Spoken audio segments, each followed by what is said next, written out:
Welcome to Coach's Corner, where I have an opportunity to interview Floyd Wickman team coaches and participants in the R² program. I'm your host, Mary Palin with the Floyd Wickman team, and for the last 11 years, we've been offering Floyd Wickman training via R² coaching to our students. So this is a chance for us to learn, how does coaching work? Why does it work? What do people get out of it? And what's the value of R² coaching? So thanks for joining us today. I would like to introduce everyone to my friend, Mike Gunnarson with HER Realtors. Mike, give us a little background on you, on your market. So I'm in Columbus, Ohio, Greater Columbus. Very tight market, record low inventory even again today. Wow. Less than one listing for every 6 agents now, I think, is where we're at in inventory today. Been doing this 16 years, a partner in the company, own 3 offices, satellite offices with the company, manage a bunch of agents, have a few agents on my personal team, and every day is a challenge, but it is also the best job in the world. Isn't it though? It really is. It is. Because you get to have a life besides, you know? And you're pretty darn good at having a life, by the way. That would be an understatement, I think, at this point. So tell us, this is about Coach's Corner. This is about coaching and all of that. But tell us how you got Floyd Wickman in your life. How did that happen? What did it do for you way back at the beginning? So our company has offered Floyd Wickman training for I don't know how many years now, probably a dozen. And I know they've been around in other aspects way back when with other people in the company. But back in 13, I think it was the fall of 13, it was offered, and I took it up, took up the classes, and then R² was offered part of that after the class was over. And I think we had the class in the fall, so I waited until January to join in 14. So I think it's been 6 years. I had 5 years here on my notes, but I think it was actually January of 14. Might have been January of 15. But I had 5 years on my notes, so it must have been January of 15. But that doesn't sound right. It's got to be January of 14. And joined R² and with a bunch of other HER agents as well. And we just, it was very intense the first semester to get going and understand the process. But it doubled my business. Just following the techniques, it doubled my business the first year, doubled my business the second year, which is a tremendous amount of doubling. So business has just been pretty steady and slow increases since then. So, but year over year, wow. I've had an increase. So, yeah. And I would say, having observed from the side, that you've also learned how to take more time off. Oh, I mean, you're in really good control of your time. Yeah, the LFTs, the look forward tos, those are planned out monthly, if not weekly, with me, and they do not get skipped. They do not get blown off. That date is like the end all be all. The last day of the world is my next LFT, and I work towards that date. And the challenge has always been to disconnect, and I think Floyd Wickman and R² has gotten me to the point where I do disconnect now. Nope, not even pick up the phone. Set your voicemail, have a contingency plan with, even if you don't have a team, have other agents in your office, your brokerage, to help you out. And it's been unbelievable over the last, probably since the last child was born, probably 4.5 years. So I was going to say 4 years. Mm-hmm. Yeah, the last 4 years for sure. The LFTs have they've been unbelievable to be able to get away. And so here's the amazing thing is when you go away, you don't do less business. I mean, you still hit your business goals.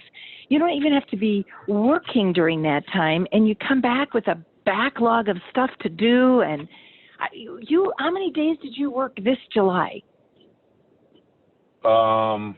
Or maybe the answer to the question is, how many days did you have off? So LFTs, actual days planned off, those don't include, when you get up in the morning for work and you either don't have any appointments scheduled just because it's one of those days and you're like, I'm going to work a couple hours this morning, make some calls, and then take the rest of the day off. We have a lot of those days right now. But I had 15 scheduled days off for July. And I took every one of them. 15, 15 days off.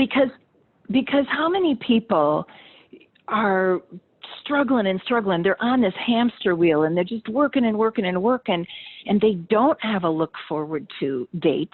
They can't remember when the last time they had a vacation. I can't even tell you how many agents I talk to that'll say, well, I haven't had a vacation in 5 years. I mean, Mike, can you even imagine living like that? Jeez. No, you got kids. I got 4 babies. I think the rationale that I find are the agents are afraid of where their next paycheck is coming from, because a lot of them do live paycheck to paycheck. So they insist on just day after day producing paycheck after paycheck, thinking 5 years from now I may not have a sale. As long as you do R squared, do your coaching and do your homework, and every week you do your goals, you don't ever have to worry about. I don't worry about my next paycheck. Every time I come back from an LFT, I get a new phone call with a new piece of business, and it's because I do the homework every single week and do the tasks that were assigned. So. Yeah, I think R squared coaching was invented because we saw such great results during the live program. And if we could just keep our students doing the work, and that the work is simple. I mean, plan your week, do your smart week, plan out when you're going to work and when you're not, figure out your priorities for the day, do affirmations. So much of that homework is pretty simple, but probably the hardest part of the homework is prospecting calls. Talk about that. Does it get easier? Is it hard to accomplish that in a week? I don't do the, I like face-to-face interaction. Obviously that's been tough with people, with COVID going on. With COVID, yeah. But, the 590-10s are great. I don't do them on a consistent basis. In fact, I can probably tell you I honestly have not done one since COVID started, because I don't need to structure the time to actually do the calls, because nobody's out doing anything. We're all working from home.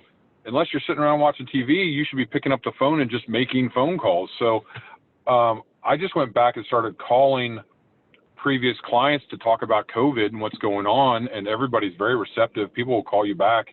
It gets so much easier to make phone calls the more you do it. It just starts rolling off your tongue. You're not anxious about it. Just call your friends and family first and talk to them. You can talk to them easily, but it's just gotten so much easier. And I think COVID has made it way easier for me to pick up the phone, because my conversations every week are typically face-to-face, grocery store, car dealership, oil change place, kids' school, wherever I'm at, I'm talking. And that's how I get my conversations rolling. But COVID definitely has made us make more phone calls. And I just make sure that I make 3 or 4 phone calls a day, concerted effort to make those 3 or 4 phone calls every single day. So it gets easier the more you do it. Yep. So why do you keep doing, because now it's easier and you are hitting your goals. So why do you renew for another semester of coaching? What does it do for you?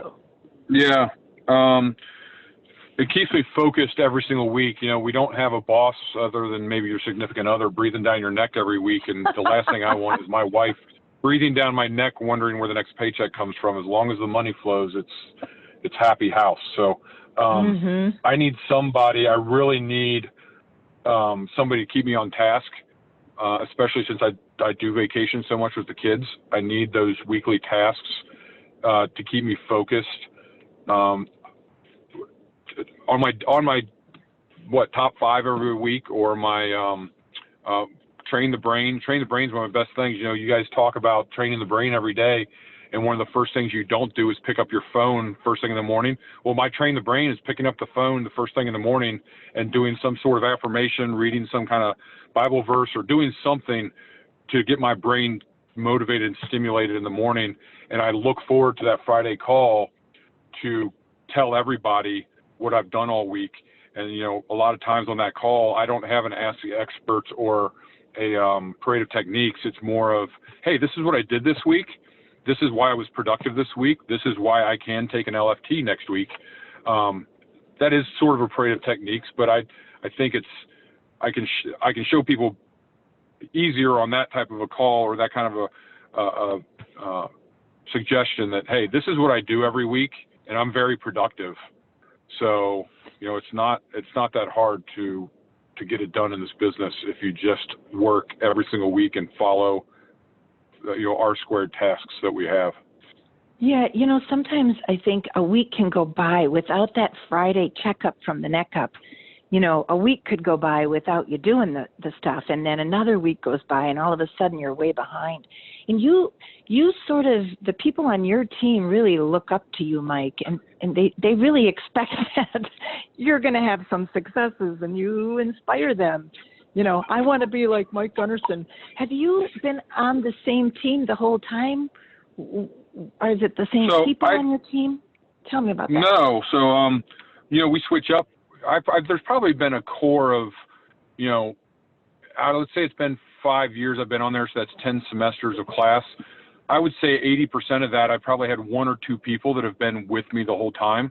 And maybe they've dropped off for a semester but come back. So I feel like there is a core of like 2 or 3 of us that have stuck it out and requested each other in the group, because we do have that bond for 5 years. But there's always that rotation of 2 or 3 people that come in and out, and maybe they switch teams, maybe they take a semester off, maybe they get out of the business. I don't know what makes people get off the call or switch calls, but there's always seems like every semester there's at least 1, if not 2 people that change hands, and it's always great to hear new blood in there that not only brings a different perspective from a different marketplace, because we're all from different market areas, but also somebody that needs your help, and you realize, like, I need to change this person's life. I need to give them my operative techniques week after week. Like, sometimes it takes 6 weeks of saying the same thing to this new person, and then all of a sudden it clicks for them, and they're like, holy cow, if this guy's doing this every single week, I need to probably try that. And it's beautiful to see the people change on that call. But then you also have the people that don't change on the call, and every week they're saying the same thing over. And it's like, come on, guys, we're in this together.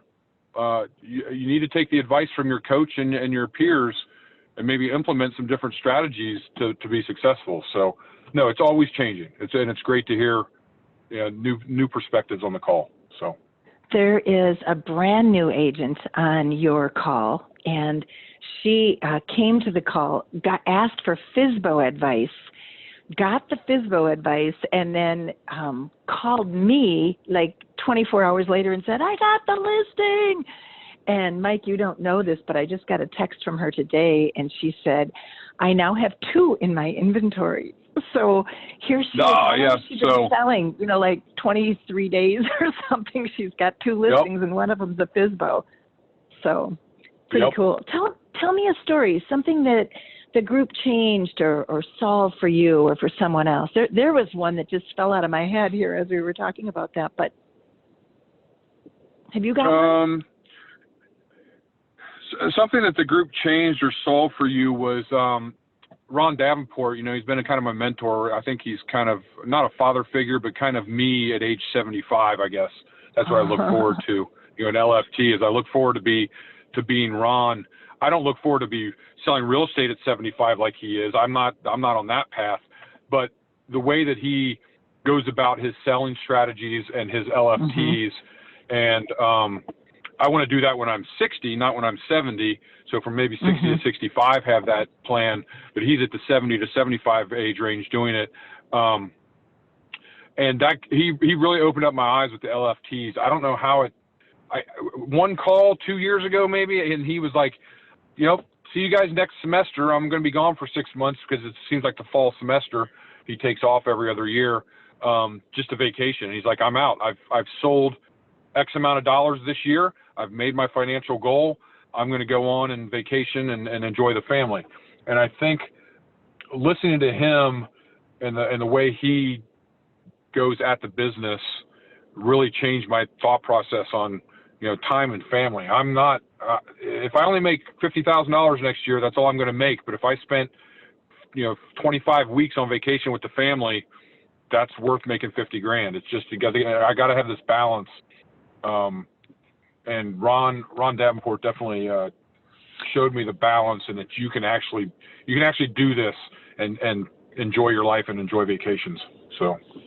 Yeah, he works 1 to 2 to 3 weeks, depending on the month. But there isn't a month that goes by that he doesn't take at least 1 week off. He's a fisherman. He takes his wife places. He's got a really full life, and he just makes his real estate fit around it. I love that. I didn't realize he was such an inspiration to you. I love that. Thank you. So how do you feel about how R Squared and Wickman coaching would compare to other coaching programs? I mean, you're a smart guy. You know there's other programs.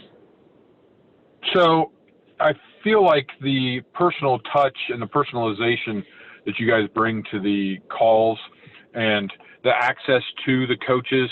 I've got another partner that is in a different profession, but we're partners in kind of overlapping business. And he used to joke about, I can't believe you've got a personal coach every Friday. That's the most ridiculous thing. You make so much money and you need a coach. His business started falling apart here in the last couple years and started slowing down. And he went and, got a coach with another company, a different kind of coaching company, but same thing, a Friday coaching call. And he started doing affirmations and putting stuff on the wall, and his business came back threefold because he had lost track of his time and and I listened in on a couple of his coaching calls, and I could never do it with that coach the way that his coach went about calling him out every week, and more like a football coach instead of a motherly coach like Mary Johnson. And I was like, yeah, this guy demands way more money than Floyd Wickman and R Squared. And I could not believe that somebody would just subject themselves to that type of coaching every Friday, to pay more money. Where they're yelled at? Berated. Yeah, to be berated and yelled at for not doing something. That was probably a year ago I saw that. That was one personal touch that I saw with another coach. That is not the way to go. There's coaching opportunities within my company that have never really taken off because the coaches, they have no incentive, or I don't know how to put it. They don't care about the agents, the way that I think Floyd Wickman and R Squared care about their agents, and the way that our group cares about each other. I mean, even if our coach is gone for a week, which that happens sometimes, you guys are on vacation and you call somebody that's available and say, hey, can you run the call for me this week? And the call runs smoothly. It runs exactly the same, except we don't have that last piece of advice from Mary or Mike. But, it's built a bond that coaching with R Squared and Floyd Wickman has built a bond in the group, that the group stays together every single week. So I don't know. It was a different type of coaching than what I've seen in a couple other places. So it's part of the magic, I think, to have a group of people that you honor, that you respect, that you like, that you can laugh with, but you can also, because sometimes the thing that gets in your way that prevents you from being successful is a personal issue. So, we all have different viewpoints and different strengths, and you got to have a coach to lead the group. It's not that I or any coach has all the answers, although we do have all the Wickman dialogues down, Right. So, I love it. So it goes beyond just the call. I know you, and you've got people that you talk to on a regular basis that maybe you're not even coaching with anymore, that they're not on your team, in your group, but you still have these deep friendships. It's kind of a beautiful thing. Right. Michael, thank Correct. you so much. I am so grateful. This is just wonderful. And I hope you get lots of referrals to the greater Columbus area. So if you're looking for someone to refer to, Mike Gunnarson's a great guy, and I count you as a friend. Thank you so much for doing this. Thank you, Mary. Thank you so much.